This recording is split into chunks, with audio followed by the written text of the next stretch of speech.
goes. But when you think of Israel, we've done the biggest thing of all. We have peace in the Middle East right now. That's bigger than people said it couldn't be done. For 3,000 years, they've been talking about Middle East. They said it couldn't be done. And you look at what's happened in Gaza. And one of the keys to it was when we took those beautiful, magnificent, we just ordered 22 more of them, updated model. The B-2 bombers are incredible. I never understood the B-2 bomber. I'd watch, it's a wing. And I've never quite understood that, Johnny. I'd look at it, I'd say it was beautiful, but what does it do? It carries very big bombs.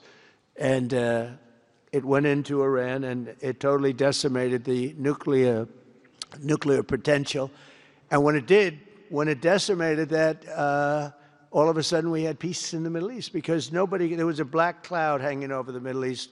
And if that wasn't done, that cloud would have been there. And countries like Saudi Arabia, countries like Qatar, countries like, nobody could have signed. You would have had that threat.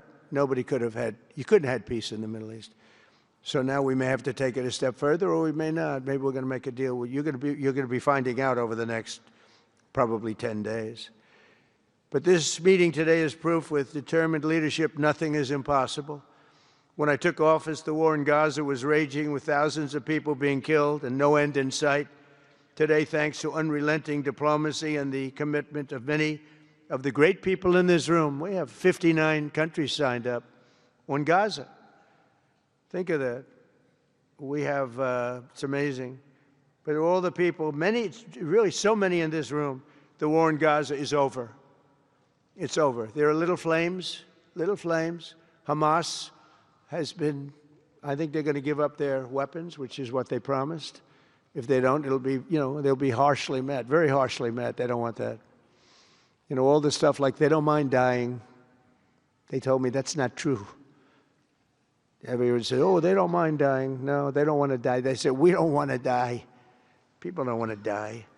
The ceasefire was held, and every last remaining hostage, both living and dead, has been returned back home. Think of that. That was an impossibility.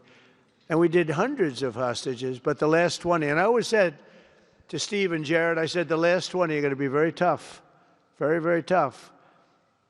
And we got them back. We got the living back, and then we only got about 16 of the dead. And we said, well, you got to get them all. You promised them all.